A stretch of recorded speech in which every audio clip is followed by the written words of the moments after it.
Evening, ladies and gentlemen. Welcome to the Moncure Conway Memorial Lecture.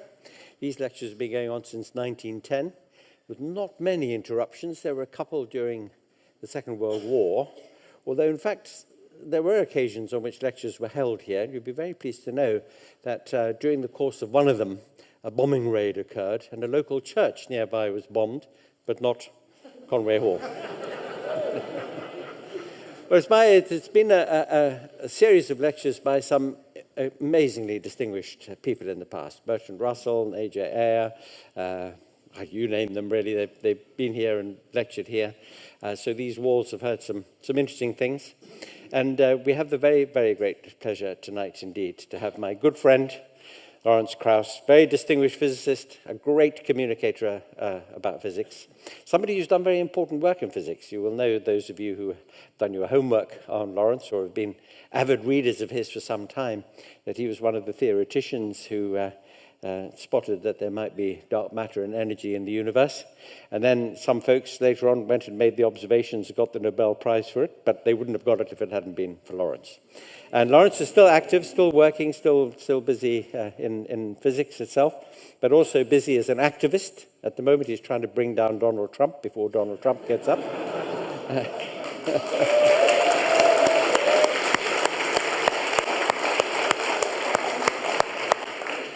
But he is an indefatigable communicator about this very, very great adventure, the greatest adventure, really, of humankind, which is the natural sciences, our understanding of the structure and properties of the material universe. And here's somebody who knows something about it, and he's going to tell us something about it right now. And by the way, this introduces Lawrence's very latest book, not yet out on the shelves, but it soon will be, and he'll tell you about it in a minute. Lawrence Krauss. Thank you. Thank you. Thanks.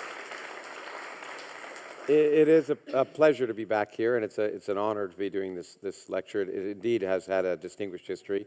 As I was telling Anthony, they ran out of the distinguished people, and now they had to go for a physicist like me. But I put this up. I'll come back to it. But the title of the story, which is the title of my new book, is the greatest story ever told so far, and so I thought I'd begin as a good storyteller might, in fact, a good British storyteller. So I figured it's the best of times, and by that I mean that the Large Hadron Collider is operating and has not created a black hole that would destroy the world, and but it is indeed also the worst of times. Well, let's get rid of him, but okay. And what is I put this up because one of the things that physics lectures do take us away from the myopic crap that we have to deal with. But also what I want to talk about is really the greatest intellectual adventure that humans have ever taken, and in some sense the greatest aspects of being a human. So this is the worst aspects of being a human, and it's so nice that we can periodically rise above that the awful experiences I'm having right now, and we are, and you will. Anyway, so let's go now back to the picture I started with, which is Van Gogh's Starry Night, which is one of my favorite images of his.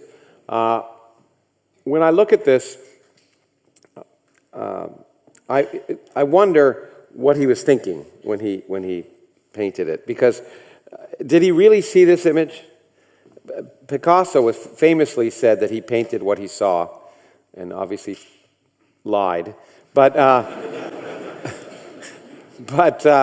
Van Gogh was kind of unstable, and so the question is this what he saw, or is this the hidden reality that he saw was underneath? When he looked at the sky, this is what he felt was underneath.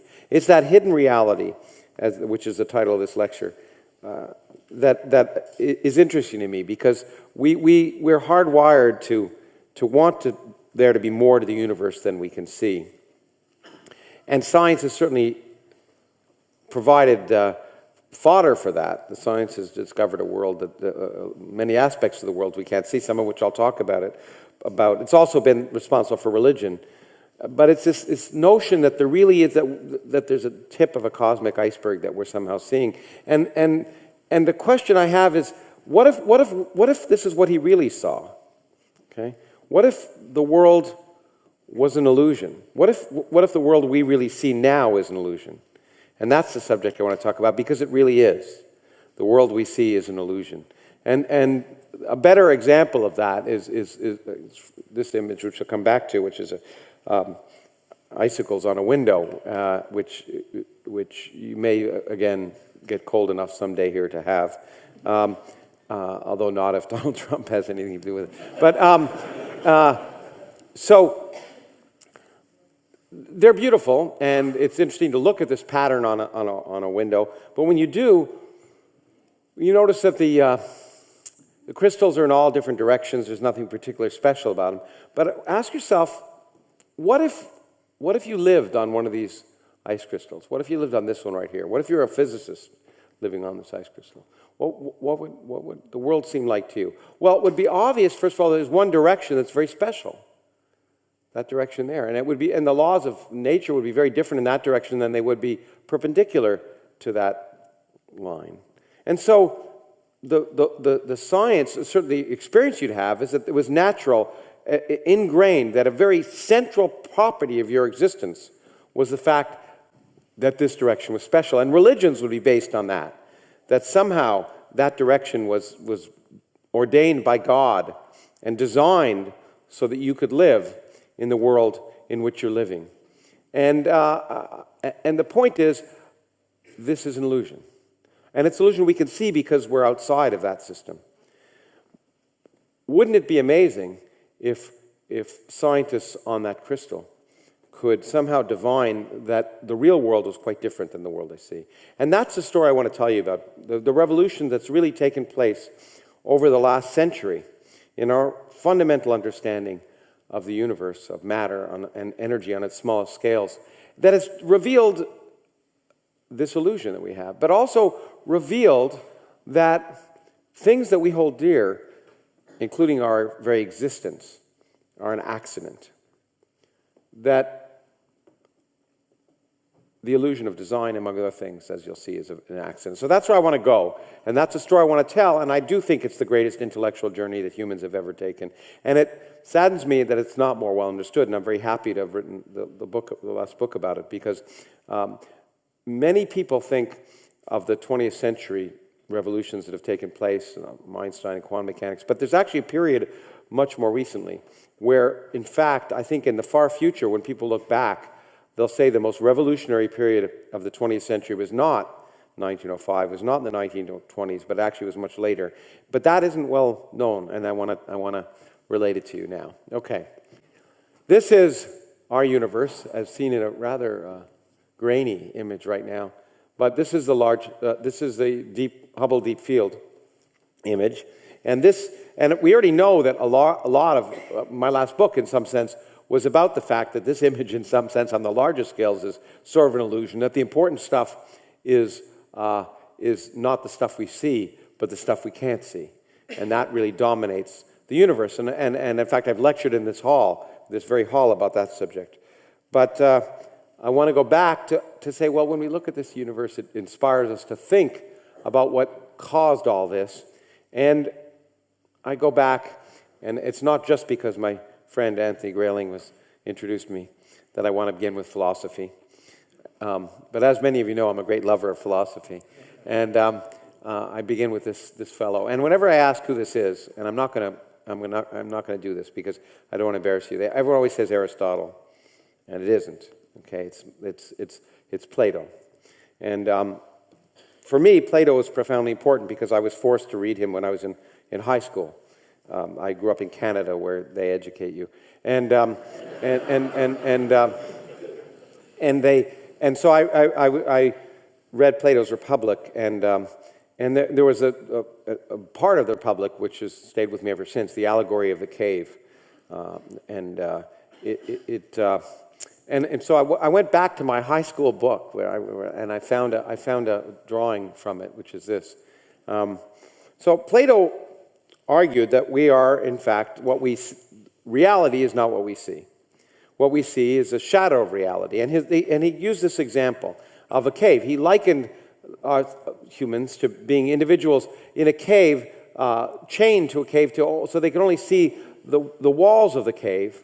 And outside was here, and the light from outside came back, and also there was a fire behind them, and they could see people on this roadway, but they could only see the shadows. So their world was just a shadow of reality. And he said, well, you know, the job of the philosopher, mathematician, is to discern, based on those shadows, what reality really is. The job of modern physicists, say. And he said that if you that you could try and do that, but if you were ever dragged out to the sunlight, not only would it be incredibly painful and disturbing to see the true nature of reality, but if you ever did settle down and see it, if you ever came back and tried to relate to the people back in the cave what you'd seen, they'd think you were crazy.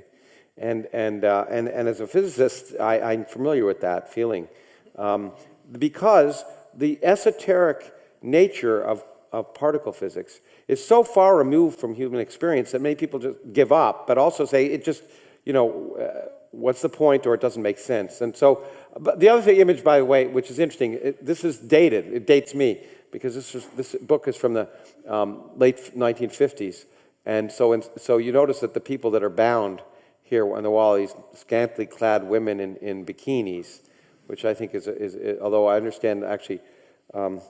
Donald Trump's labor secretary uses that now in his ads as well. But it is historically wrong, because in Plato's time it would have been young boys. But in any case, those individuals would have seen a reality that's different than the reality we're privileged to know about because we live outside the cave.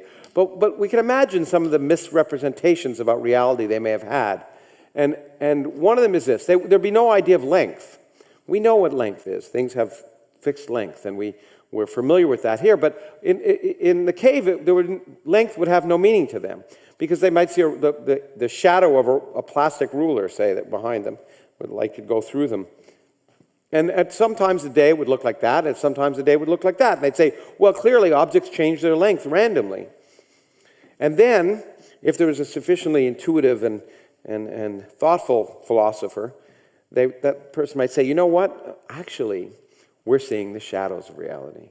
And what we're really seeing is a two-dimensional projection of a three-dimensional universe. And so, just as, let's see, oh yeah, okay. So you know, if my arm is this long here, but you see if I rotate my arm, it gets shorter.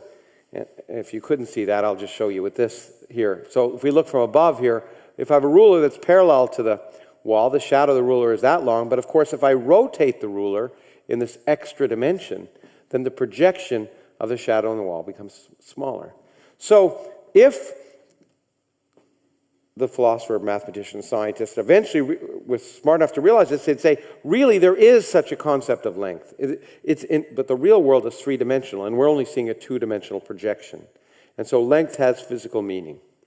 So that would have been interesting, and that gives you an example of the kind of things that you have to think about that go beyond your experience. And we'll come back to this in a bit, because I want to jump ahead to this guy here, and you're a British audience, so you may know who this is. Who is it? Michael Faraday, that's right. The greatest experimentalist of the 19th century. An amazing individual in many, many ways, in fact, but not least because he achieved his eminence without any formal education. He was a bookbinder's apprentice, and as I was just telling the students at Anthony's College, there's a valuable lesson to be learned from Michael Faraday if you're a student, which is to suck up to your professors. He attended the lectures of Humphrey Davy, who was head of the Royal Institution, not far from here, and he attended those lectures, and he took beautiful notes and then bound them in a book, which he then presented to Humphrey Davy. He said, "Can I be your assistant?" And of course, he became his assistant and eventually rose to become the head of the Royal Institution. And in fact, I think he may have even established the Christmas lectures, I'm not sure, which he gave for many years. But Faraday, because he wasn't trained as had no formal education, wasn't comfortable with mathematics. in general. In fact, he said he only wrote down one equation in his life. But of course, he discovered the laws on which everything in this room is based, ultimately the laws of electricity and magnetism that govern our lives. And he did it with a laboratory with lots of esoterica, which this is a story I like to relate to politicians because it didn't seem very practical at the time. And there's at least an apocryphal story, or two or three, I've heard different versions of it, about someone like Gladstone coming into his laboratory and looking around and seeing these frogs jumping and all these other things happening, wheels, and so what use is any of this? And there's two answers that two different answers I've heard that Faraday is supposed to have given. One was, of what use is a newborn baby? Okay, well, that's okay. But the better one, he said, is, what are you talking about? This is so useful that one day you will tax us for this. And he was absolutely right, because he established the laws of the electric power is based on, and we get taxed on it now. Now, he had problems with math, as I say, and he therefore used crutches, mental crutches, to try and understand pictorially what was happening, say, with the simple repulsion of two electric charges. And in a sense, he answered a question that Newton himself had left aside. Newton discovered the laws of gravity, of course, but never answered the question, how does the Earth know where the sun is to fall towards it? And he said famously, hypothesis non fingo, and I frame no hypothesis. He's just figured out how gravity worked, but didn't worry about why the Earth knew the sun was there. And in fact, so there's the same problem with two electric charges. How does one electric charge know the other electric charge is there? And Faraday resolved this in a way because with his mental crutch. He pictured an electric charge as having these lines going outside of it, and the number of lines would be proportional to the magnitude of the electric charge. He called that the electric field. And then he could understand what happened. He said, if I put another charge down somewhere in space, it doesn't know that charge is there. It feels the field lines coming from that charge. So if I put another positive charge here, it'll be repelled in the direction of the field lines. And it gets even better, because if I put two charges together, they both have field lines, and the field lines repel, so I can sort of imagine how you draw them. And the interesting thing is, these are exactly right. They reproduce the mathematics, the algebra of the electric field perfectly. So they're an exact math representation. His crutch gave him all the right answers. So for example, if you put a positive charge right there, it's going to zing off in that direction. And in fact, there's twice as many field lines there as there in that. So the force would be twice as big as that one. And it all works out beautifully. So that was just a mental crutch for him, these electric fields. So hold that thought for a second. The other thing he discovered was, and that's the reason we really remember him, was that up to that point it was well known that there was some relationship between electricity and magnetism. That if you moved a charge and had an electric current, you'd create a magnet. That was well known. The French had shown that. And so fine. And so people said, well, if a magnet can create an electric force, if an electric force can create a magnet, okay, I make a charge move along and it makes a magnet, and then I can attract another magnet. So moving charge can create a magnetic field. Can a magnet affect a charge? It should be reciprocal in some way. And people had tried for the longest time and couldn't. And they brought very strong magnets near charges, and they couldn't get anything happening. And Faraday, by accident, of course, discovered the relationship. He had two current loops, one connected to a battery and the other one not, but a current loop. And when he connected to the battery, so a current began to flow here, and it became a magnet, suddenly a charge flowed in that other loop. What he discovered was that a changing magnetic field, because as that becomes a magnet, it starts out at zero and becomes stronger, a changing magnetic field could produce an electric force in that particle. So indeed, there was a reciprocal relationship. In some sense, a moving charge could produce a magnetic field, and a changing magnetic field could produce a force on a charge. And ultimately, that created an important step, which in fact the next person I want to show you finished. This is the most famous theoretical physicist of the 19th century and the greatest. And who's this? Maxwell. I love the fact that we're a literate audience. It's great. Okay, James Clerk Maxwell, who was an amazing guy, Scott, and there's an interesting history. He died very young, but he still he's younger than many of the people in this room, but he did an incredible amount in that time. And he was a mathematician as well. He was mathematically literate. And so what he did was he realized that in order to make the discoveries that Faraday had made, to make it all consistent, you had to fix things up, and he made what we now call Maxwell's equations, the 4 Maxwell's equations that undergraduate physics students have on their chest, and with the 4 equations, and let there be light, because not God, but Maxwell demonstrated how there would be light. Because what Maxwell discovered, and it is indeed, in my opinion, the most exciting calculation you can do as an undergraduate physicist, I think, is he realized the following.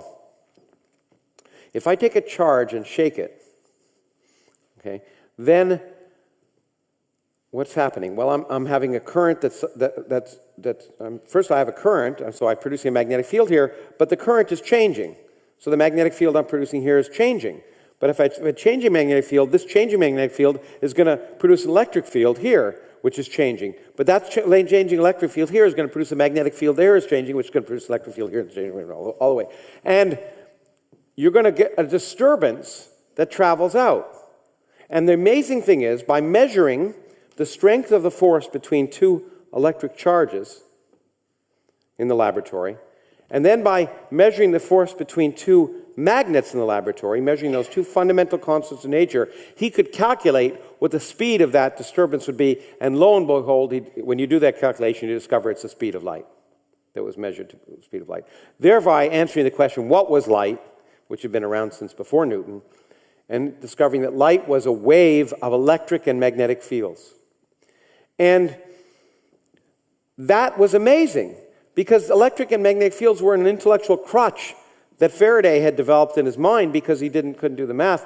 But they weren't just an invention of the human imagination. They were as real as the hand in front of your face, because you wouldn't see the hand in front of your face. It's the electric fields. It's light itself. So this imaginary thing that Faraday had developed turned out to be essential. But it also meant that they completed the most amazing unification, the first amazing unification in physics. 2 things which seemed very different, an electric field and a magnetic field, were seen to be really different aspects of exactly the same thing. One person's electric field would be another person's magnetic field. It just depended upon what you were doing. If you're standing next to an electric charge and you're a charge, you feel an electric force. But if you're running compared to that electric charge, that charge is moving with respect to you, and you feel a magnetic force. So really, they were different facets of the same thing.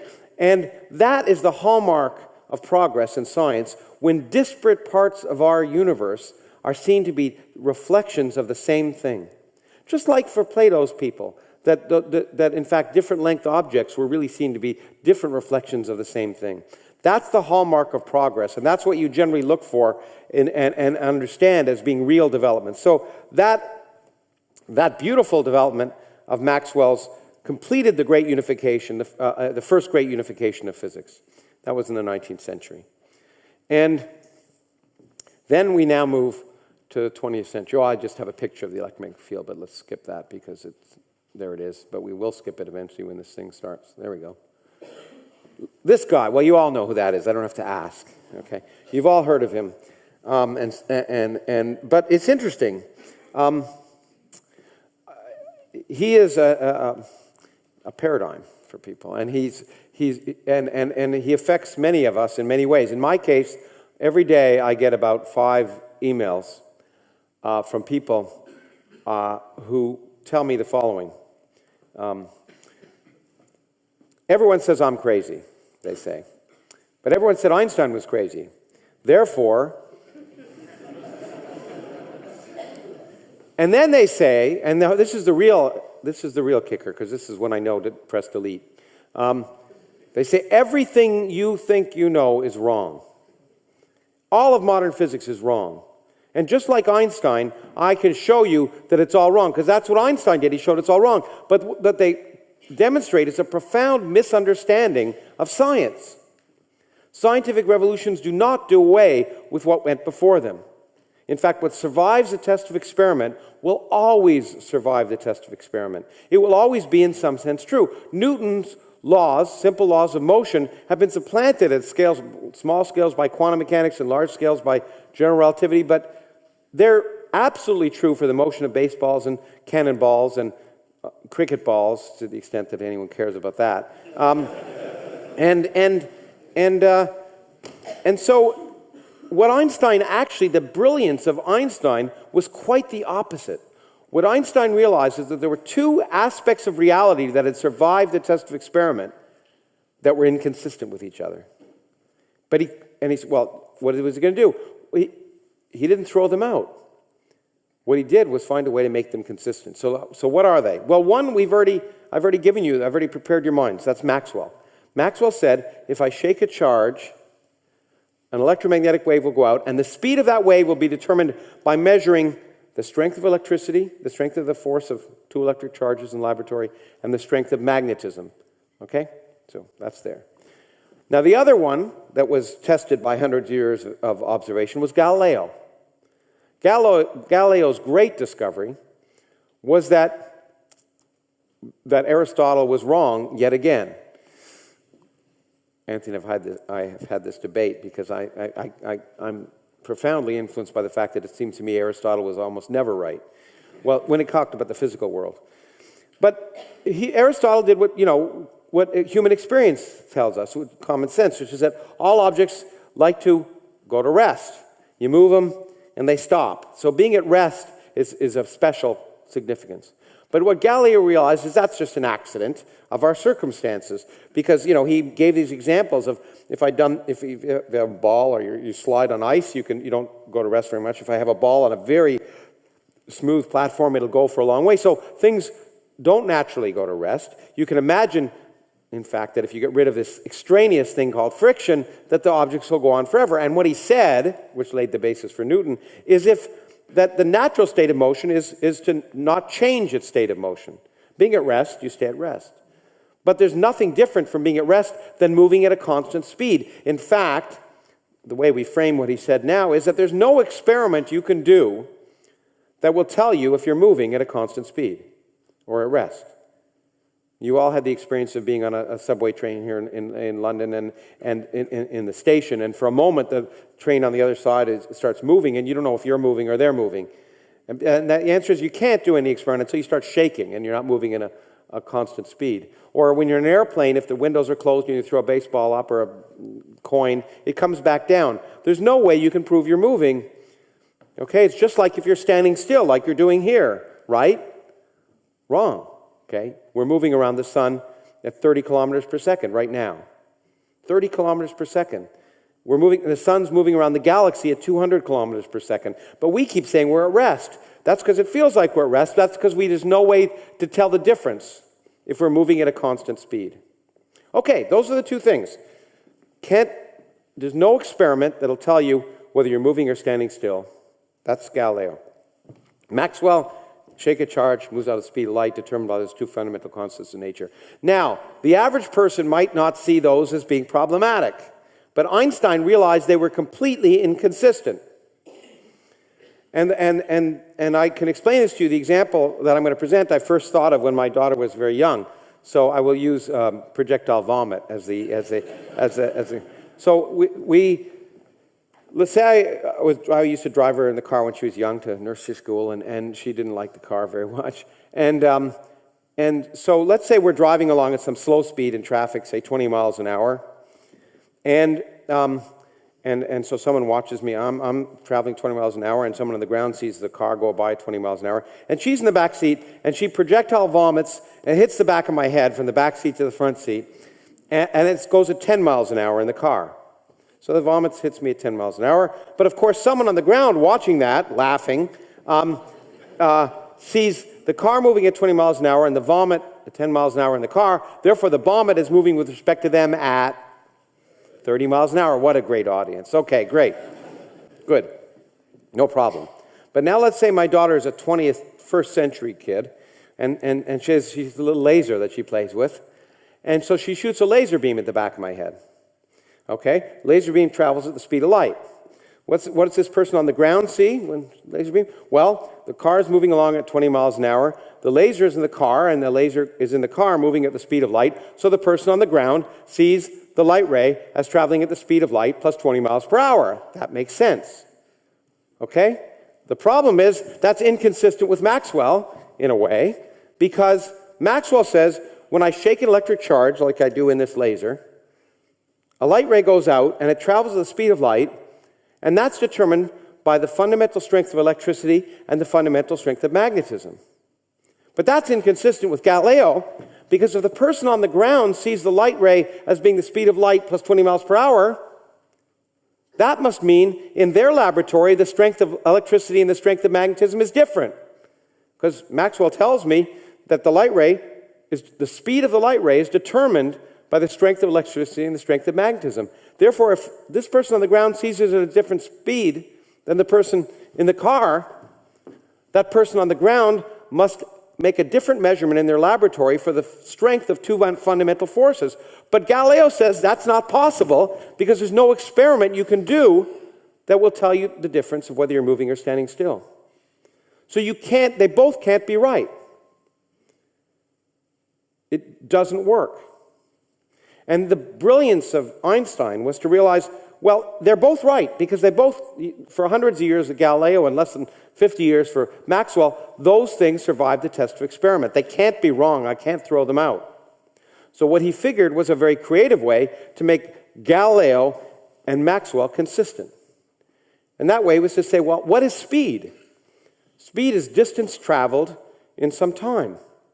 So if two different observers moving with respect to another are going to measure light to have exactly the same speed with respect to each of them, which is crazy, that can only be possible if measurements of distance and measurements of time are different for each of them. If the measurement of distance and your measurement of time is relative, depending upon your relative state of motion.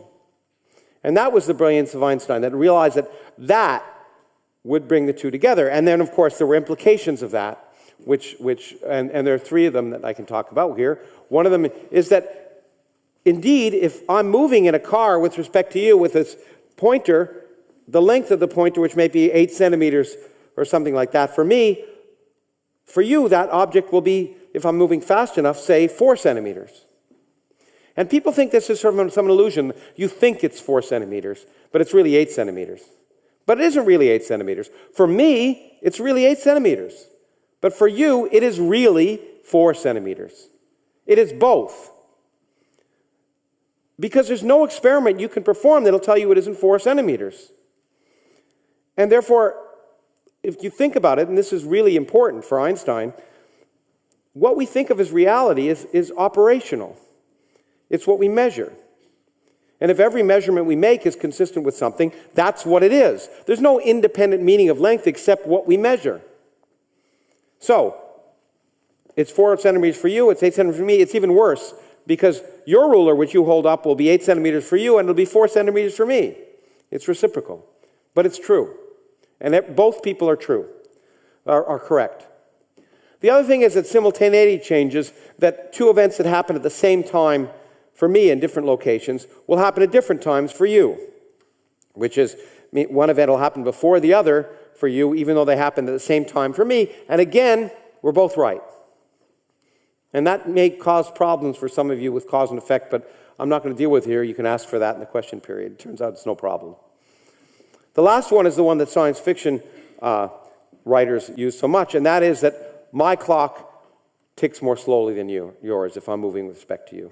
And we measure it every day in undergraduate physics laboratories. It really is true. Clocks slow down. It's not some bit of science fiction. It's really true. Now, these three implications actually laid the basis for the second great unification, which wasn't really due to Einstein, but due to his math professor. Okay? And I prepared your minds for it. If you look here, this looks very similar. In fact, it's exactly the same as the picture I showed you in Plato's cave. Einstein's math professor, Hermann Minkowski, one of the few people who Einstein admired, although he didn't go to his classes, in 3 years after special relativity was developed, said, henceforth space by time by itself and time by itself are doomed to fade away into mere shadows, and only a kind of union of the two will preserve an independent reality. What did he mean by that? Well, he realized that what Einstein had done, in fact, was not a theory of relativity, but a theory of absolutes. That what Einstein had done was unify space and time in a way that Einstein didn't even appreciate. And the reason for this is that light travels so fast that we think things happen instantaneously that don't. I take a picture of this room, if I could just see that damn light wasn't in my eye. And I take a picture of this room. I took a picture now, right? No, it's not now. It's then. Because for the people in the back of the room, because the light took some time to get to me. So the people in the back of the room, the image of the people in the back of the room is a billionth of a second before the image of the people in the front of the room. So I'm taking an image that's spread out in space and time. It's spread out in space, but it's also spread out in time. So we all are looking at three-dimensional slices of space and time. And what Hermann Minkowski realized is that the mathematics of Einstein, that Einstein's relativity developed, in fact, tell us that when I'm running with respect to you, I'm kind of like seeing a different slice, a rotated slice, in a four-dimensional space of three dimensions of space and time. And so the effect in that four-dimensional space is the reason lengths look different. Remember, when I rotate my ruler, the length gets smaller in the projected direction, this direction. But if this is the time direction, then, well, if it kind of rotates, then in one person's frame, the time at either end of the ruler is the same, but the other end, for the other frame, the time at one end of the ruler is different than the time at the beginning of the ruler, which is what happens. So the mathematics is a little more complicated than a rotation, but effectively what Minkowski realized is that we live in a four-dimensional space-time. And what we see at any instant, depending upon our relative state of motion, is a different three-dimensional slice. We're just like the people in Plato's cave who saw a two-dimensional space and didn't realize it was part of a three-dimensional world. But we live in a four-dimensional space, and we now call it Minkowski space in honor of Hermann Minkowski. The second great unification caused simply by the unification of electricity and magnetism. Space and time became unified. Okay. Next, we jump ahead. Who's this? Feynman, of course. It's on my book over there, so if you bought it, you see the picture of him. Just occurred to me. Okay. What Feynman realized, and actually before him, Paul Dirac, but Feynman sort of explained it in a way that people could, and Dirac couldn't talk to people, but is that when you unify, the next great development, of course, was quantum mechanics. It happened after relativity. And quantum mechanics says that at very small scales, strange things happen. Very strange things. The world becomes really quite unintelligible in terms of common sense. Electrons can be doing many things at the same time, and perhaps the most important aspect of this was that what became called the Heisenberg uncertainty principle, which is that there are certain quantities that I can never measure exactly in nature, a certain combination of quantities. It's not a property of my measuring device, but rather a property of nature. I can know if I have a little small particle, I can know where it is at any given time with it's precisely as I can measure it, but then there's an uncertainty in knowing which direction and how fast it's going. Or I can know which direction and how fast it's going precisely, but then I won't know exactly where it is.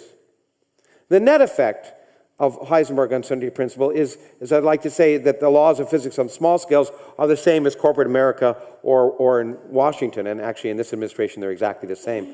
But in the upcoming one. Because basically the law is if you can't see it, it doesn't matter. Anything goes. Okay? And so that means that things can happen on microscopic scales that violate what you would measure, otherwise called the laws of physics, but as long as you can't measure them, it's okay. In quantum mechanics, they're happening all the time. And that means that, and it was Feynman who first realized that this implied something interesting. It really implies that empty space is a boiling, bubbling brew of virtual particles popping in and out of existence all the time.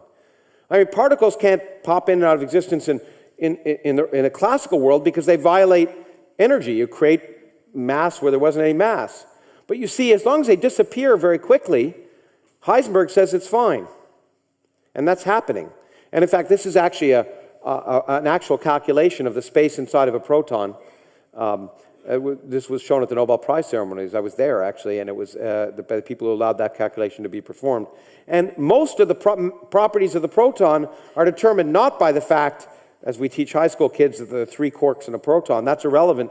Most of the mass of the proton comes from these virtual particles. So you can't see them directly, but they have an incredible impact. But this also allowed Feynman to reframe the beautiful laws of electromagnetism that Maxwell had developed, and to think of the electric force as being slightly different. That when 2 electrons repel each other, what's really happening is one electron is emitting a virtual particle, the quanta of the electromagnetic field we call a photon, which comes in particles. And it's virtual. It takes away a little energy, potentially, and therefore it can't exist for a long time or violate laws of physics, but it turns out the amount by which you can violate energy is proportional to the time, inversely proportional to the time in which you measure it. So if it doesn't exist very long, then there can be some small violation of energy. In any case, it gets absorbed by another electron before you could ever measure it, and that causes that electron to be repelled. So the electric force is thought of as the exchange of particles. And we now think in the modern world, all forces, because of quantum mechanics, are due to the exchange of particles. Now this theory, based on the exchange of virtual particles, is the best theory in nature. Quantum electrodynamics, as it has become called, and Feynman and others won the Nobel Prize for it, can predict observations that can be compared with those observations and get agreement to 14 decimal places. There's nowhere else anywhere else in science where, based on fundamental principles, you can make a prediction and compare with observation to 14 decimal places. So this is really, and it only works because these virtual particles. Okay, great. That works great. Now, this is the quantum understanding of the electromagnetic field.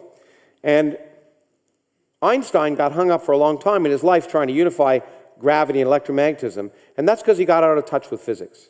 He also didn't buy quantum mechanics.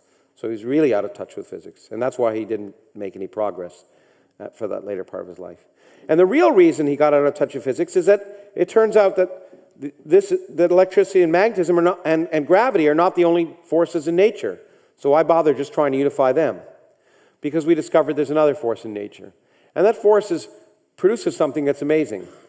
When I was in high school, I first learned, and it amazed me, and I hope it'll amaze some of you if you don't know this, that the neutron is radioactive. This should surprise you because you're made up of neutrons. Most of the particles in your body are neutrons, more than protons. Now, a neutron, if I put it here in space, will decay in 10 minutes by radioactivity. You will notice, some of you somewhat painfully, that you've been in this lecture longer than 10 minutes, and you're still around. So what gives? It's a remarkable accident. So the person who first described this decay theoretically was another one of my heroes, Enrico Fermi, who was the last great particle physicist, basically, or nuclear physicist, who was equally adept at theory and experiment. And he developed a theory of describing this decay of a neutron, and then also did experiments. He won the Nobel Prize for his experiments. He also, of course, worked on the Manhattan Project, and created the first nuclear reactor underneath the football field in Chicago. And as I like to say, they did it under the football field at the University of Chicago because if anything happened, you'd just kill football players, there'd be no loss. But the neutron decays into a bunch of particles. It decays into a proton, and although this time it's called a beta particle, it's really an electron, a proton, electron, and another neat particle, my favorite particle in nature, called a neutrino. Okay. That's the decay of a neutron. It decays in 10 minutes. Why doesn't it decay in your body? Well, it turns out the mass of the neutron is just slightly greater than the sum of the mass of a proton and electron. And a neutrino is almost massless, okay? So if it can only decay into a proton-electron because it's more massive. If it was less massive, it couldn't decay because it would violate energy for a less massive object to decay into 2 more massive objects. But what happens when I put a neutron in a nucleus, like helium or oxygen or nitrogen or carbon. It gets bound in the nucleus. What does it mean to be bound in the nucleus? Well, to be bound, it means it takes energy to get it out. It loses energy when it falls into the nucleus. But Einstein told us that E equals mc squared. Therefore, when it loses energy and falls in the nucleus, it gets lighter. And when it falls in the nucleus, it's too light to decay into a proton and an electron. So you're only around because happily nuclei formed in the early universe and in stars that made up atoms in your body.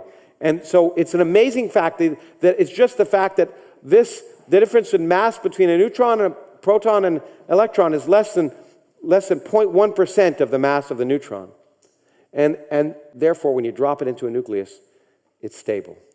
But, I mean, that really has nothing to do with what I'm going to talk about later, but I thought it's a neat little fact that you should know. But the fact that a neutron decays means something happens. There's a new force in nature. The fact that it takes so long to decay meant this force was called the weak force. Because the standard time over which things happen in atoms, for example, light is emitted and electrons jump around, is more like a millionth of a billionth of a second. But a neutron took 10 minutes to decay. So whatever force is responsible for that decay is very, very weak. And, of course, it only happens over the size of a nucleus. You never see this force on large scales, but in a nucleus, you see these beta particles, electrons, spitting out, and that was what was called beta decay. So it happens, some strange new force exists inside the nucleus that's very weak. So why the hell should we care about it? And the answer is we should care about it because it's responsible for our existence. It's that very force that powers the processes inside the sun that produce nuclear fusion, that produces the energy that allows all of us to be alive. And so this weak force is very important to try and understand. And people tried to understand it. And as I often say to people, physics is just like Hollywood. If it works, repeat it. Just keep doing the same thing. Halloween 16 or whatever. Anyway. And so physicists said, okay, well, we're pretty good at this repeating stuff. We know how electromagnetism works. So let's imagine this new force looks exactly the same way. This is called a Feynman diagram, by the way, after Mr. Feynman. And let's imagine that the decay of a neutron, which happens to be made of quarks, but it doesn't really matter, happens, it eventually produces these particles, an electron, neutrino, and that happens because of the exchange of a particle, because that's what happens in forces in nature. But there's a difference. The electric force, the electromagnetic force, is long range. This happens only over the size of a nucleus. How can we understand that? Quite simple. Sort of quite simple. The photon is massless. That's a vital aspect of electromagnetism. The photon has no mass. This allows electromagnetism to be long range. Why? Because I remember when I told you that this thing can only exist for a little while because of the Heisenberg uncertainty principle. That's true, except because the photon is massless, it can carry arbitrarily small amount of energy. And that means an electron here can emit a virtual photon that travels all the way to Alpha Centauri and repels and is absorbed by an electron in Alpha Centauri, producing a very small electric repulsion. The electric force is long range. It's infinite range. It goes down as 1 over r squared, but it's infinite range. That's only because the photon, the virtual photon, can exist for a very long time because it can carry a very small amount of energy. But now you see, if I make the particle that conveys this weak force massive, then it has to be absorbed very quickly because it's got a finite mass.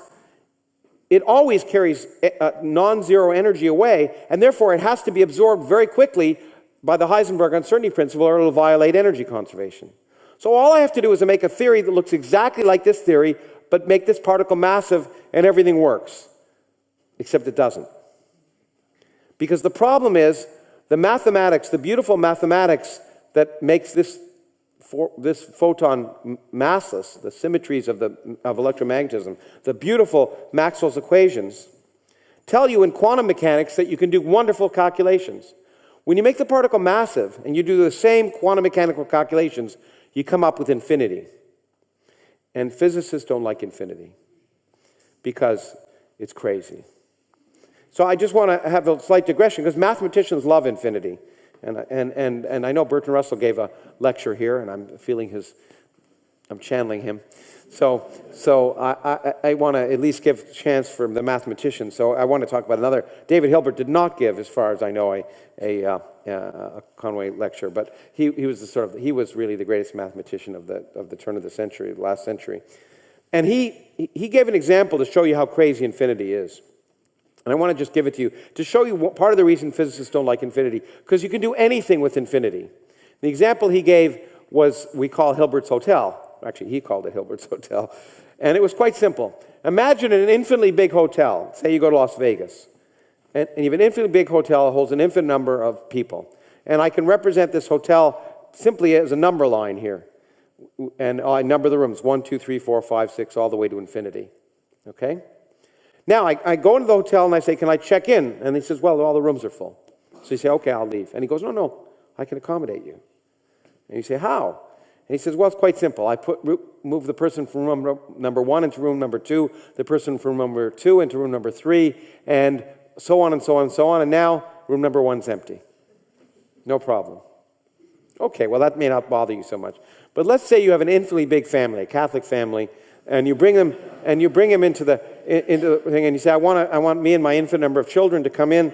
And he says, well, the room's full, the hotel's full. You go, okay, sorry. And he goes, no, I can accommodate you.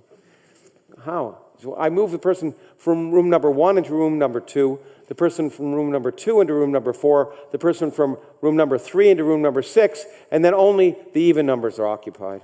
And there are an infinite number of odd numbers, so it's fine. So you see, when you try and add and subtract with infinities, you get crazy things.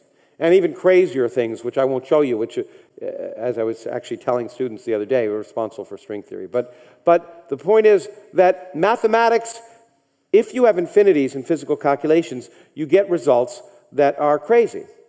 So you had to get rid of them.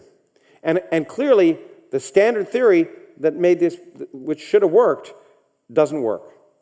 So how can you resolve the fact that the weak force is short range and the electric force is long range, and there would seem to be no mathematical way to understand that? And the answer is the following. Maybe the universe we experience is really an illusion. Maybe mass is an illusion in some real deep way. And to understand that, I talked to you about living on an icicle, but imagine living in a superconductor. What's a superconductor? Well, here's an icicle, so let's cool things down. And Kamerlingh Onnes in 1911 discovered if he cooled mercury down to 4 degrees or less above absolute zero, something very strange happened. This was measuring resistance. And suddenly, to his surprise, at a specific temperature, the resistance goes down as things get colder because the atoms jiggle less. But suddenly, at a certain temperature, the resistance went to 0. It didn't become very small. It went to 0. Meaning if he hooked up a battery and get a current going and then cooled the whole thing down and then removed the battery below the superconducting temperature, the current would flow forever. Never lost. It would flow forever. And he called it superconductivity, so he was very good in public relations as well. But and of course, it's the basis of many things, including our Large Hadron Collider, couldn't operate without it, and we'll get there in a second. But this weird aspect of the total electric resistance going to 0, it took 50 years for this to be understood, more than 50 years almost. And it's a weird property of quantum mechanics. The property is that somehow, it turns out in certain materials, electrons which normally repel, in certain materials, because of the property of materials, they actually attract. And they bind together and they collapse into a single quantum mechanical state. Now we would call a Bose-Einstein condensate, but the name doesn't matter. And that single quantum state behaves very weirdly. There's no resistance. But that allows interesting phenomena to happen. And an undergraduate physics experiment you can do, because now we have superconductors that become superconducting at dry ice levels. And you can do this in a lab, and people do it in universities all the time. If you put a magnet above a superconductor, the magnet will float. Why is that? Well, it turns out magnetic fields can't permeate a superconductor. And so the magnetic field lines get repelled by the superconductor, essentially, and that holds up the magnet. Why can't they go into a superconductor? Well, if you think about it, If you try and move the magnet close to a superconductor, then there's a changing magnetic field and little currents will flow in the superconductor, but they don't ever go away. So they cancel that magnetic field. They repel that magnetic field. Okay. Now, what does it mean that the magnetic field can't go into the superconductor? If you lived in the superconductor, what would it look like to you? It would look like electromagnetism is a short-range force, because the magnetic field can only permeate a little bit into the superconductor and then it dies off. We call it a penetration depth. So if you lived in a superconductor and you grew up in a superconductor and you're a physicist in a superconductor, for you, the photon would be massive, because electromagnetism is short range. So your laws of physics would be electromagnetism is short range. Now, this should prepare your minds for this now. Because maybe we're living in a superconductor, a weird kind of superconductor. And maybe what we think of as mass is just an accident of the circumstances in which we find ourselves. And so this is where Mr. Higgs comes in. If you're swimming in water, then you can swim fairly fast. If I put you swimming in molasses, you swim much slower. You feel heavier. It's like the photon in the superconductor. So maybe, what if there's a background field everywhere in nature, like that Bose-Einstein condensate in the superconductor, but a slightly different kind, one invisible that permeates all of empty space. And some particles interact with that field. And as they do, like swimming in molasses, they experience a resistance because of their interaction with that field, and they behave as if they're massive. What if that's the case? What if the particles that convey the weak force interact with that background field, but the photon doesn't, so it continues to move at the speed of light, and it's massless? Well, if that's the case, you can draw exactly the same Feynman diagrams for the weak interaction as the photon interaction, and it's because at the fundamental scale, in reality, these particles that convey the weak force are really massless. If they interact with this background field, which happens to accidentally exist here, they look to us like they're massive, and therefore the force they mediate is short range, but at a fundamental scale, they're massless.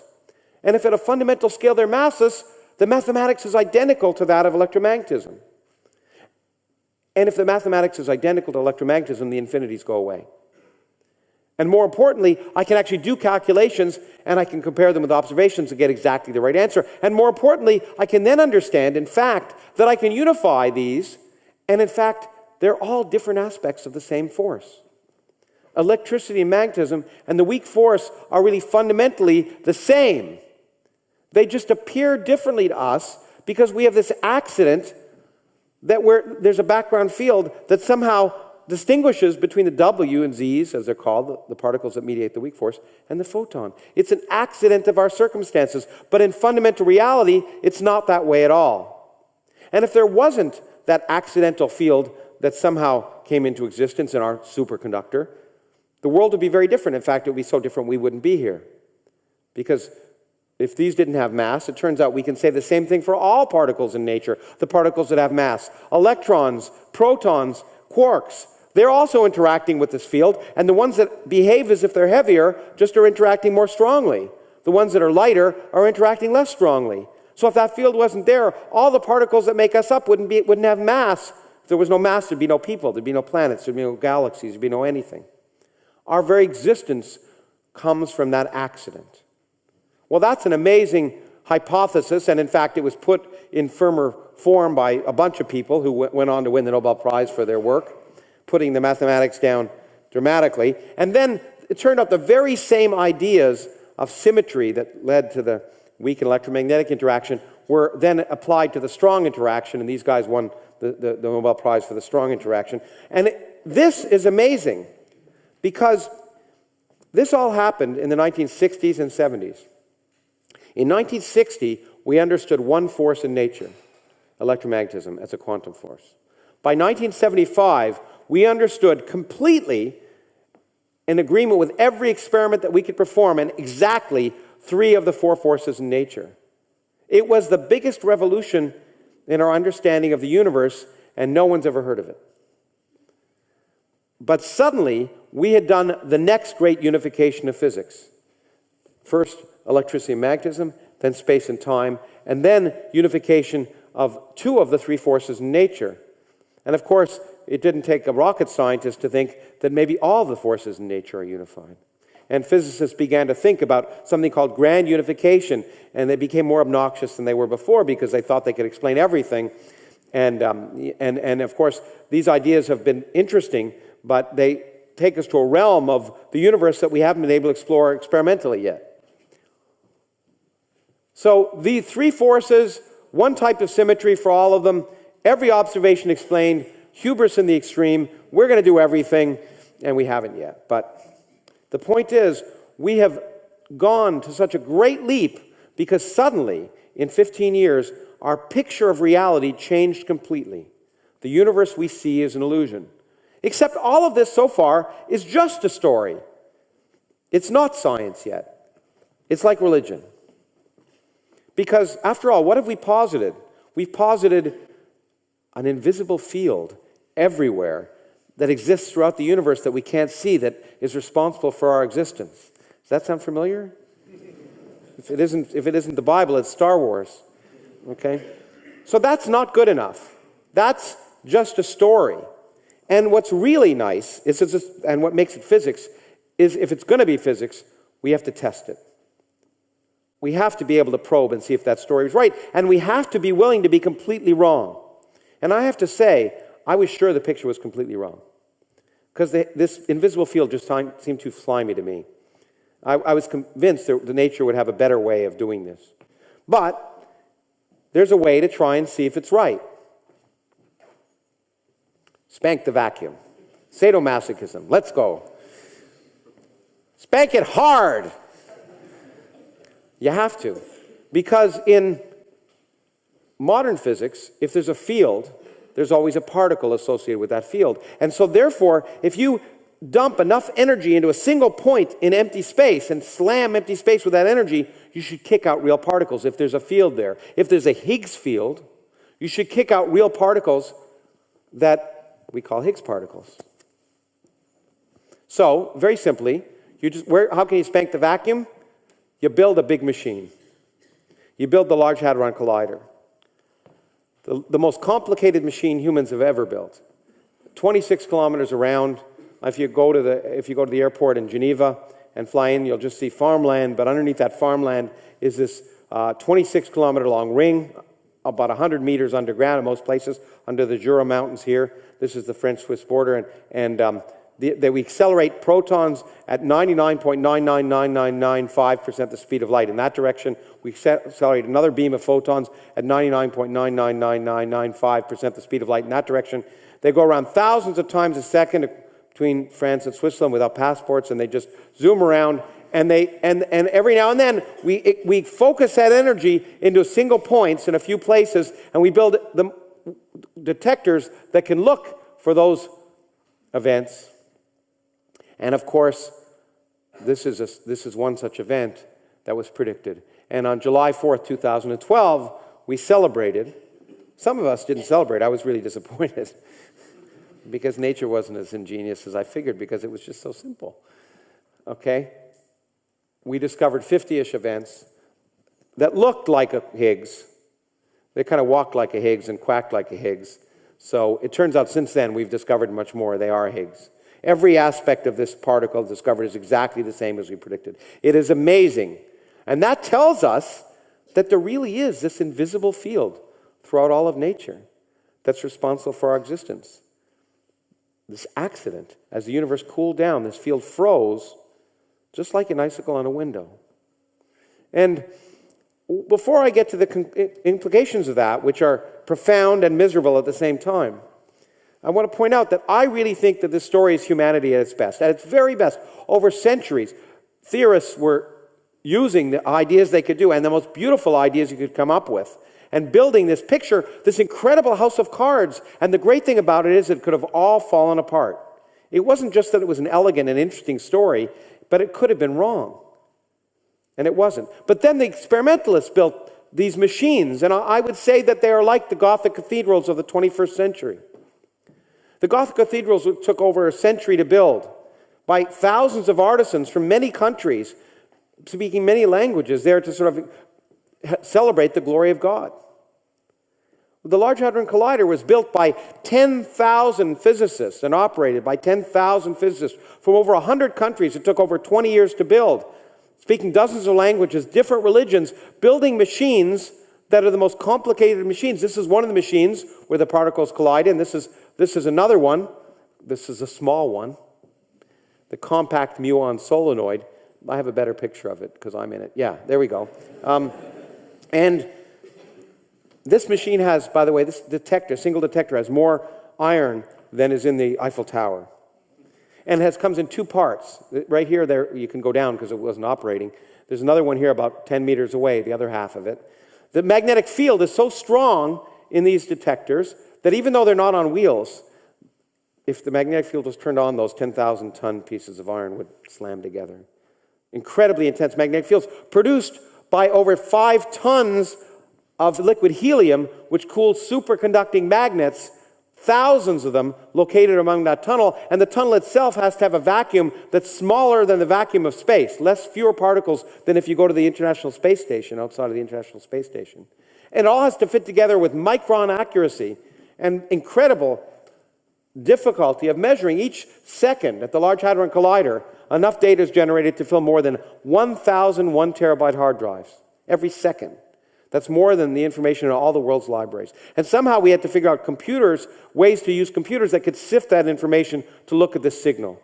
It is truly the most amazing effort that humans have ever made experimentally, and it was just like the Gothic cathedrals, which pushed the technology of their time. Why? Just to discover this damn particle, and maybe a little bit more. And for some people, that just seems a waste of time and effort. But it isn't. Because ultimately, we're addressing the very questions that humans have thought about and wondered about since we've come, the questions of philosophy as well as the questions of science. Why are we here? How did we get here? What's the world made of? And the amazing thing is that we've, in that sense, and that's why the subtitle of my new book is, Why Are We Here? And the answer is, there is no reason. Namely, it's an accident. It's just an accident. Now, we aren't done. I don't want to suggest we're done. We'll get to the accident in a second. I also like art. I particularly like the Impressionist period. And what I love about Impressionist paintings is that from a distance they're great, but when you get up close they really suck. And the same is true of the universe. So this picture is beautiful, but it's nowhere near complete. Why is the Higgs field there? Why did it exist in space? Why did it exist with the energy it has or not? Why did it give the particles the mass they have? We don't have the answers to any of those questions. And the only way to figure it out, the only way to address those fundamental questions, ultimately, is to continue to look. And we think by operating the Large Hadron Collider, among other things, we may discover the reasons. We may never discover the reasons if we don't build another collider, if they don't see anything. And you can't go up to the government. I mean, in this case, you can't go over government and say anything sensible. But you can't. Can you imagine going up and say, guess what, we operated the Hadron Collider, and we didn't find anything. Let us build a new one. Okay? It's a problem. But the point that I want to get to close is our existence is a cosmic accident. The illusion of design, which has been so prevalent in confusing people about nature in so many ways, happens at our level. The universe wasn't designed so we could exist. In fact, the fundamental properties of the universe are such that we shouldn't exist. It was an accident that somehow as the universe cooled down, this Higgs field formed in just the right way so that light was massless and the weak interaction was massive. If a different kind of condensate field had formed, then maybe light would be massive and we wouldn't be here. And maybe the particles that make you up wouldn't be massive and then you wouldn't be made up. But it's even worse. Well, or better. In fact, I view this as better. Because not only is our existence an accident, it's ephemeral, potentially. Because remember, these people would have invented their religious beliefs to say that this very single direction was so special. Just like our mass is so special. Okay? And the world we see is so special. But it's an accident. If they could see around, they'd see that really there's nothing special about that. But moreover, they wouldn't know that the next morning the sun is going to rise and it's going to melt. And it's still quite possible that the Higgs field will melt. In fact, we can do some calculations and say, based on the measured mass of the Higgs, is it likely that that field's going to melt? And it turns out if it had been much lighter, it wouldn't, and much heavier, it would have. And it turns out it's right at the borderline. Right at the borderline of where eventually it might become unstable. Now, don't get worried. It's not, if it happens, even in the calculations where it happens, it won't happen not for 10 to the 10th years or 10 to the 10th to the, it'd be more like 10 to the 10th to the 10th years. Okay, so don't sell your stocks or anything. But I find this amazing because it means the world of our existence is not just an accident. It can go away like that. And if it does, we will. You'll be pleased to know with no advance warning because it'll happen at the speed of light. But that's the world that we find we live in. That's the intellectual journey we've taken. And what it does is it means that the universe is not just an illusion, but an accident, and there's no reason for our existence. It wasn't designed for our existence in any way we can see, but it may go away. And that's the beauty, because it means it's so lucky that we are here, and we've evolved brains that can think of this and have fun. And so instead of being disappointed by all this, you should enjoy your brief moment in the sun. Thank you very much.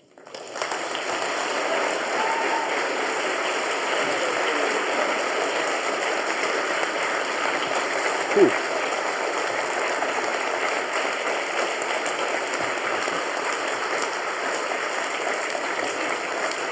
Oh, that was a lot.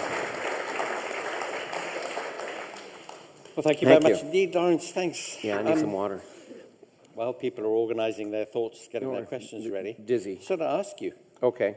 So you were skeptical about the Higgs before it was observed. What did you think nature was going to come up with? Well, I had a bunch of theories in mind. I was ready to publish them when they didn't find the Higgs.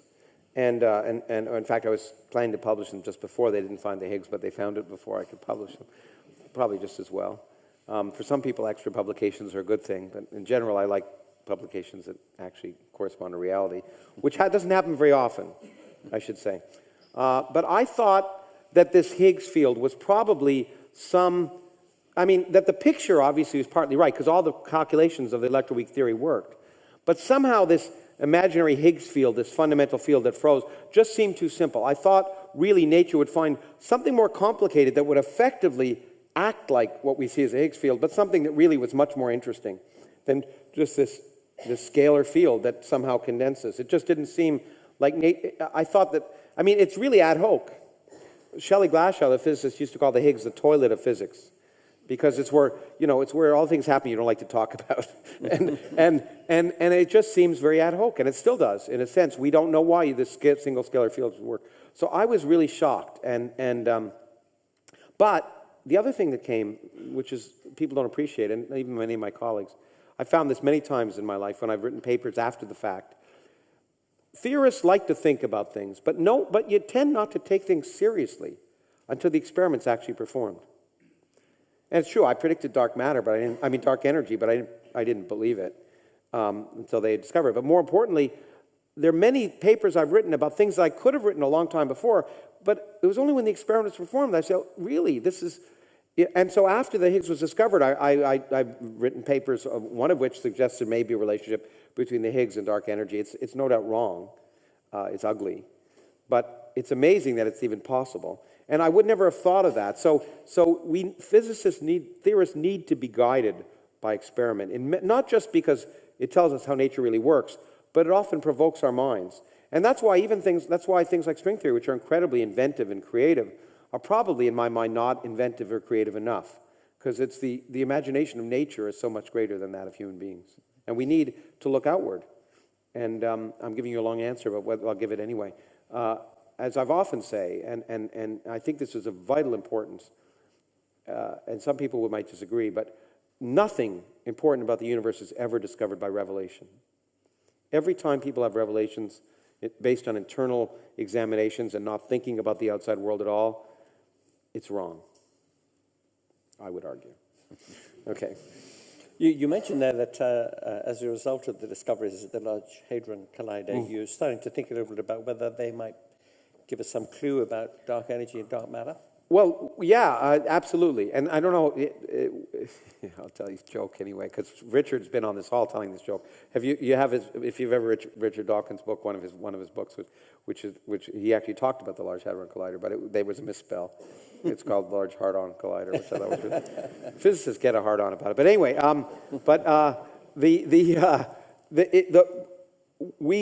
many of us thought that associated with the reason the Higgs is the way it is, there's a new symmetry of nature called supersymmetry. And what's really interesting is it predicts a whole bunch of new particles.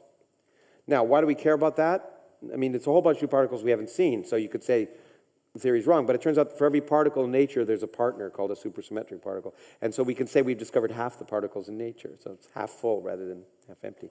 But the neat thing is, the lightest of these will remain stable and almost invisible. And it'll have exactly the properties we need for dark matter. In fact, you can calculate from these theories how much of this stuff should be left over from the early universe, and you get enough to be just the right amount of dark matter. It all looks so perfect that most of us thought the first thing the Large Hadron Collider would see would be dark matter, the particles that make up dark matter, the supersymmetric particles. The Higgs was much harder to discover. In fact, it wasn't even guaranteed to discover it. We thought we might need another machine. And we haven't discovered those other particles. Now, the energy of the Large Hadron Collider has been turned up, the intensity has been turned up, and so they're hopeful. But it is of some concern to us, because if that theory is wrong, then it means we're back at the drawing boards. While it's of some concern, it's also exciting. Because, again, I think I've said on this stage before that if you're a theorist, the best state to be in is, or two states to be in, are either wrong or confused. Because that means there's more to learn, and I'm usually wrong and confused. So we'll see. We just don't know, and it'll be. There were two nightmare scenarios of the people who built the Large Hadron Collider. One is that it would see nothing, which is what I was betting on at the time. But the other is it would just see the Higgs and nothing else, because it doesn't tell us what direction is right. And moreover, if it just sees the Higgs and nothing else, sociologically, it may mean that there won't be any motivation of governments to say, yeah, we want to find the answer, and we may not be, because the next collider certainly has to be international, multinational, and frankly, it's really relevant at the current times, because what we're seeing in the United States and in England and in other countries is this ridiculous nationalism, this ugly head of nationalism rearing its head, and whether that ends international collaborations is an open question. Yeah. I remember asking Tejinder Verdi, who was on the CMS experiment back in 2012, I said to him, it must have been an absolutely fantastic feeling on the day you felt ready to publish. We've seen the Higgs, we've verified it, it's great. And he said, yeah, it was great. But you know what? It would have been even better if we hadn't seen it, because then there would be so much more physics to do. Yeah, well, I mean, everything, that standard model would have been wrong in a fundamental way. And that's really much more exciting, in a sense, because the search is always more exciting than the finding, I think. And the fact that there's more to learn is what keeps us going. And in fact, that's one of the things that's important in stories like this. That's why it's called the greatest story ever told so far. Because the best part of the story is yet to be told. And people don't realize that. They think that it was all done by sort of dead white men 100 years ago. And it's not. And there's incredible things to be discovered by the young people, if there are any in this audience, and in the future. 100 years from now, the best parts of the story will be the part that I haven't told yet. Well, the audience is very dark, actually. Can we change the lights a little bit? It would be wonderful. Can we have the house lights up and put the spots off so we can see who's going to ask questions? I don't know if they're filming, but it doesn't matter to me. Okay. Okay. Because I can already see there's an arm up over there near the back. Yeah, near you in the near back. Are there microphones as well? They're bringing them over to him. Yeah. Yeah, turn the audience lights up. Yes. Yeah? Where does that... Uh-oh, the microphone doesn't work. Okay, try it again. There we go. Oh, it's working. Where does that put the holographic universe, if there's such a thing? Okay, the question was about the holographic universe. One of the interesting aspects of string theory is it suggests that the fact that we are in this four-dimensional universe that we didn't know is just the tip of a really big iceberg, in the sense that string theory requires there to be many more dimensions in general. String theory has required many different things over the years, none of which have been tested, and none of which have really, unfortunately, allowed us to make predictions. But it used to predict 26 dimensions due to an infinity problem, and then it went down to 11 dimensions, and then a little bit less. And then the interesting thing that was recognized, and this is fascinating mathematically, is that it's possible that dimensions themselves don't mean anything. That one person's 5-dimensional universe could be another person's 4-dimensional universe. And it's like a hologram. In the sense, a picture is a 2-dimensional representation of this room. Okay? But a hologram is a 3-dimensional representation of the room. Namely, if I have a hologram picture of this room and I move over there, I can see some of you behind the person in front. That's what's neat about a hologram. It stores all the information of a 3-dimensional image in a 2-dimensional object. So in some sense, a hologram is a 2-dimensional representation that contains all the information of a 3-dimensional object. And some people have argued that it's possible that we're living in a hologram of sorts, that we're a sort of 4-dimensional projection of an underlying 5 or 6 or 7-dimensional universe. It's very interesting mathematics. There's no evidence that it's true. It does allow for some interesting mathematical connections to be made, which have been useful, but useful in describing other physical systems than the whole universe. So it's a fascinating idea, and it's part of the never-ending realization that what was called string theory was not understood at all. In fact, strings may not even be important, and that it's really a whole new developing area of mathematics that may one day pay off. But right now, we have no idea what even the fundamental objects or the physics associated with these things are. And as I say, one of the surprising realizations is that maybe even this, what we mean by dimensions, is an illusion, that we are living in a hologram. It's a very sexy idea, and that's why it's got a lot of play. But right now, there's no evidence of it whatsoever in the real world. I mean, as I say, there's small physical systems where you can mathematically solve them by solving them in another series of dimensions. So the mathematics that's been developed has been very useful in different areas of physics.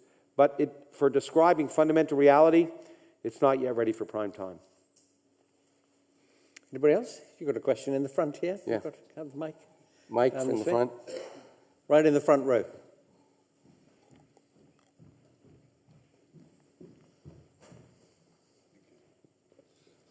We were told years ago that the speed of light was as fastest speed there was. There is. Which seems to be quite wrong now, of course, because if you have two objects travelling towards one another at, let's say, 3/4 of the speed of light, their closing speed is obviously going to be...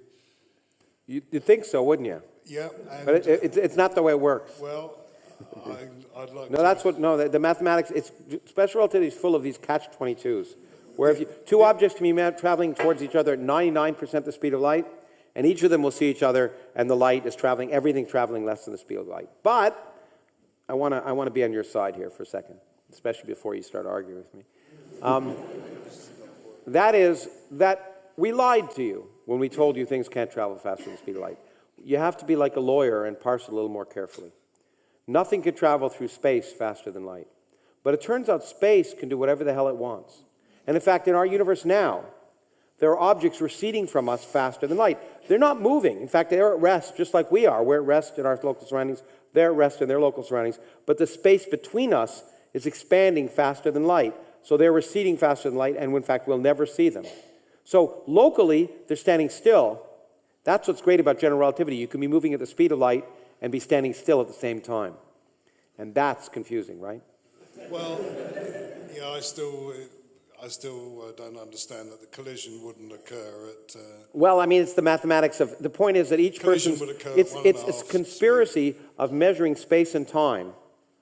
The conspiracy is such that each person measures the speed of the other object because of their separately distorted versions of space and time. So they see things coming at them at less than speed c. Another example of that is one that I didn't mention, but I said I made allude to, and I think it's even more paradoxical. Remember, I told you, for observers, some people will find some things happen before the others. One observer will find this event happens before that event, and the other observer will say that event happened before that event. What about cause and effect, the kind of things that philosophers worry about? If one event, the only way you can be the cause of an effect is if you happen before it. So if it switches, then there goes out cause and effect, except for this catch-22 of special relativity. It turns out that the time difference between before and after that happened for different distant objects is always less than the time it takes light to travel between them. And since no information can travel faster than light, one object can never be the cause of the other object. And so it all works out. It's just this cosmic conspiracy that nature has to end up being sensible, but at the same time illogical. And that's really important. I'm trying to think of lessons that can be learned beyond your own confusion. And that is, and it's nothing wrong, it is very confusing. And that is that common sense is not a guide to the universe. And that's really an important thing. We've learned that, common sense is something we evolved with. And we evolved with it because it was useful to us at human scales. And Richard has said, it's useful because we learned how to run away from lions on the savannah, not to understand quantum mechanics. And so common sense is a good guide for certain things, but we shouldn't use it when we explore the unknown. Same with anthropology, same for civilization, same for many things, same for different groups. For some people, it's common sense to be attracted to a person of an opposite sex, but it's not universal. Get over it. Okay, anyway. Look, the questioner is wearing an England rugby jersey, so the hope that something can travel faster than the speed of light is obviously wishful thinking on your part. No, in fact, let me tell you something. There was a while an experiment discovered, you may have heard this, at the Large Hadron Collider, it looked like there was a beam that went to Italy, and it appeared to arrive faster than light, and there were headlines around the world. I immediately said it was wrong for a few reasons. One, theoretically, it was crazy, but more importantly, so it arrived something like 100 milliseconds faster than the speed of light in Italy. And I pointed out that nothing ever arrives early in Italy. Question over there? Yeah. Hello, Professor Krauss. Yes, hi. Hi. That was a really great talk, and one day I'm going to understand it. The great thing is, there's a book you can get. Anyway, sorry, go on. Now, the thing that keeps me up at night is, perhaps you can comment on it, is apparently there are now 2 trillion universes in the galaxy. 2 trillion galaxies in our universe. Sorry, 2 trillion galaxies in the universe, yes. So it's kind of gone up a hell of a lot from probably 400 billion before. Yeah, what was in my book. Now I'm going to tell you something really neat, which isn't in the newspapers. There are 2 trillion and 400 billion at the same time. Not at the same time, but now I knew, so you thought it was going to be easy. Okay, but here is really neat. This is a clear example of the fact that when we look out at the universe, we're seeing a slice in space and time. So the statement is, there are 2 trillion galaxies in the observable universe, and that's true. Because what's happened is, astronomers have been able to look at far greater distances to see fainter galaxies, and they measure a lot of small galaxies, a lot more small galaxies, small faint galaxies than we thought existed. But what happened?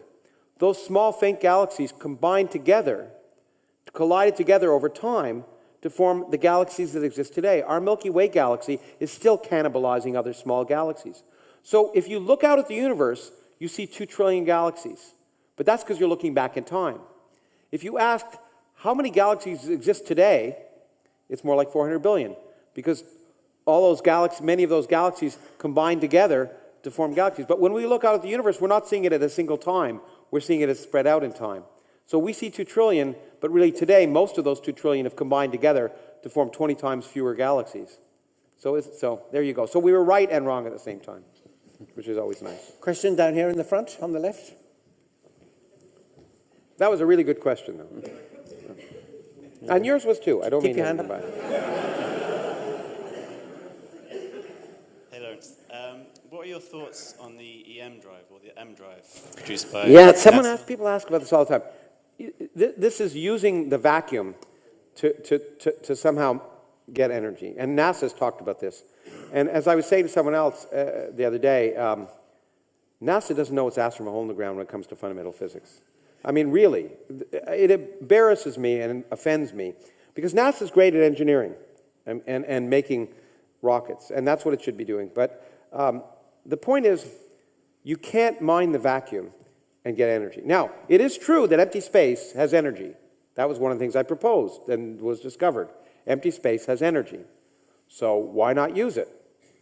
Well, the answer is, we think, okay, that the energy of empty space is what we call the ground state energy, the energy of the vacuum.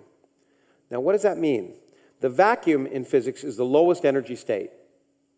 Okay, the lowest energy state. So for at least on this table, the lowest energy state is for this pitcher to be on the table. Okay, it's got more energy when I put, and I can get energy out of it by letting it go, but I'm not going to do it. Okay. Now, so the vacuum, we think, the vacuum is defined to be the lowest energy state in nature. Now, it has non-zero energy. But if you could extract energy from it, there'd be another state that's lower energy. You cannot mine the vacuum. It's just simple as that. And NASA has explored that, and I've been to NASA. You know, I wrote a book on the physics of Star Trek, and there was a group there that wanted to build a warp drive. And I remember going into the meeting, and there were all these models of the USS Enterprise there, and all these engineers were excited. And the point is, it's true, I wrote, you know, warp drive might be possible in principle, but we don't know, given the laws of physics, but it might be possible. But it's not an engineering problem. It's not something where you're going to tinker and, you know, and somehow, suddenly, it's fundamental physics. And so, you know, there are new ways of going faster than we can go, and NASA's looking at some of them. I'm involved in one. It's called Breakthrough Starshot. So my friend Stephen Hawking is on the same committee. And we were talking about developing a device that will travel at 20% the speed of light to get to Alpha Centauri in 20 years. That may be possible. Maybe. It's on the edge. Okay? But so there are lots of interesting ideas you can do. But mining the vacuum for energy, if anyone talks to you about that, don't listen. If anyone asks you to invest in it, don't invest. Question there? Come to you in a minute. Thank you very much. My question is this. So your theories before the Higgs field, Yeah. is there an experiment you can run now to still prove them? To still prove my ideas are right? Yeah. Well, I haven't given up. And in fact, but I'm in the process of actually working on a paper to see if there's any way that the Higgs could be an illusion. And I'm still, you know, I think it's worth exploring. You know, the more we explore, the more difficult it is, but I haven't given up yet. And it's important not to give up. But it's also, I'll be happy to be wrong, and I'll be happier to be right, because this time, maybe the Nobel Committee will do the right thing. And no, anyway, it doesn't even matter. You got the point. It has to make a prediction that somehow, if it's exactly the same as what we see, then it's kind of a useless theory, right? It has to be able to predict something different, some new observation that's different, because if you can't falsify it, it really isn't good science. So I could maybe make a theory that reproduces everything we can see that somehow is, you know, wheels within wheels, you know. But if it doesn't predict something else you can see, then the simplest theory is just as good. And so you really have to look for something new, and that's what we've been looking at. But the likelihood is most theories are wrong. Almost all theories are wrong. And by wrong, I mean that they don't agree with nature. And if it wasn't that way, anyone could do it. And I've created beautiful theories in my life, and nature just hasn't been smart enough to adopt them. That's all. By the way, I really like the attitude of working at overturning the Higgs findings, because it gives us hope on Trump and Brexit. You know? Somebody over there? I don't know which will be easier. Have you got a mic? Trump hasn't been elected yet. I keep reminding people. Just remember, we haven't left the EU 5 yet, days for now, so there's still time. Anyway, yes. So when you spoke briefly about infinity, you said... Could you stand up so Lawrence can see you? And I can maybe hear you better. Yeah, so when you spoke about infinity, you said it was a bit crazy and physicists didn't really like it. So my question is the universe itself infinite? Is the universe infinite? Oh, good question. We don't like infinities. And the answer is we don't know if the universe is infinite. The best picture is, I think, based on what we our current ideas, which are tentative, and I wrote about in the last book, is that it's not. It's just very, very, very big. I think what's his name said that in the Hitchhiker's Guide to the Galaxy. It's so big it makes going to the chemist look like nothing. But it's very big but finite. Okay, so that gets. But it turns out you don't get you. So that solves that problem, but it doesn't. It comes at a cost. Our universe may be finite, but there's a possibility that there are an infinite number of universes. And if there are, things are very, very strange, because then those weird things that infinity makes possible are suddenly possible. Because if there are an infinite number of universes, then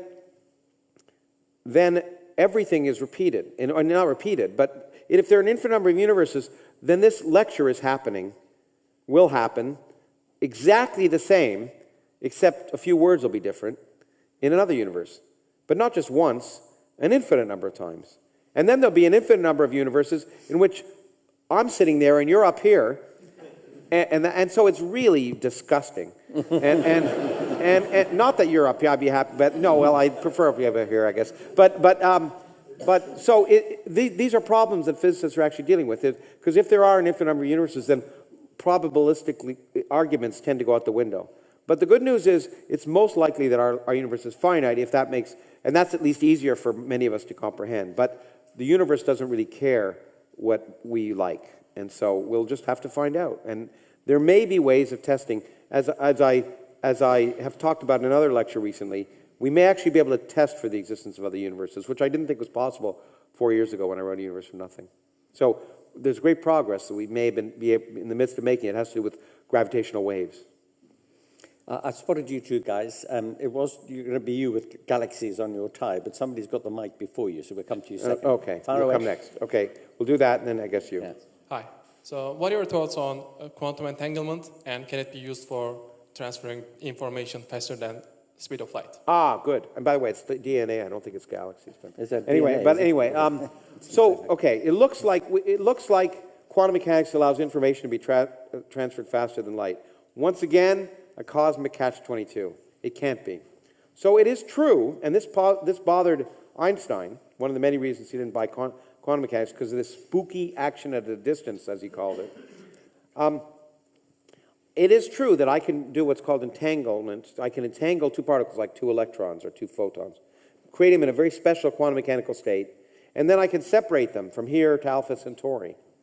And then let's say I take two electrons and I create them in a state so one is spin up and one is spin down. Actually, they have opposite spins. It turns out they're spinning in all directions at the same time, okay?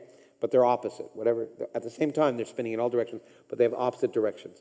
And I move them here. Now, I measure this one, and I find out it's spinning over here. It immediately makes this one spin that way. Or at least that one will be measured to be spinning that way. Immediately. So, isn't that information traveling faster than light? I mean, it's instantaneous. I do this measurement here, instantaneously that other one collapses into that state. Before I made the measurement, they were both spinning in all directions at the same time. I measure this one, suddenly, boom, I find it's that direction. That makes this one go in that direction. Well, it sounds like information faster than light, but it turns out it's not. And no information is transferred in that. Okay, so how can you do this? Well, so if I have an experimenter here, and he measures it here, an experimenter here will measure that electron to be that way, okay? But let's take 100 electrons, okay? So if I measure 100 electrons, 50% of the time I'll find this one electron to be spinning that way, and 50% of the time I'll find it spinning that way, according to the laws of quantum mechanics, okay? What will this experimenter measure? 50% of the time it'll be pointing down, 50% of the time it'll be pointing up. There's no experiment that this experimenter can do that will tell him that this measurement's been made. The only way to know is if this experimenter phones that experimenter and then says, the next electron you measure will be spinning down. And that's true, but that happens at the speed of light. So no information is transferred faster than light, even though, so, you know, the universe is just, you know, the way it is. And it's, okay. Gentleman there. Hi. The question from the front row reminded me of something. We're going there and there. We did promise him after that. Okay, sorry, go on. Yeah, I mean, could you tell me what you think of the alternatives to inflationary theories like high speed of light in the early universe. Oh, yeah, okay. And Inflation what is the problem that these models are trying to solve? Well, people have, look, inflation is an idea which I could have talked about in a longer lecture here, and I certainly have in the last book. It turns out we have every reason to believe that there was a really big energy in empty space early on in the history of the universe. And when the universe was a billionth of a billionth of a billionth of a billionth of a second old, it expanded very fast, increasing its volume by a factor of 10 to the 90th in a billionth of a billionth of a billionth of a billionth of a second, going from the size of an atom to the size of a soccer ball in an instant. And it turns out our ideas of particle physics tell us that that's plausible, but more importantly, it actually resolves all the problems of our visible universe. It really explains why the universe looks the way it does. So we think it's plausible. You might say if it explains why the universe is the way it is, then we've tested it and we know what happened. But that's not true, because while inflation explains everything we see, it turns out the idea of inflation is so malleable that if everything we see was different, inflation could explain that too. And as I said before, that's not a good physical theory. So inflation is an idea right now.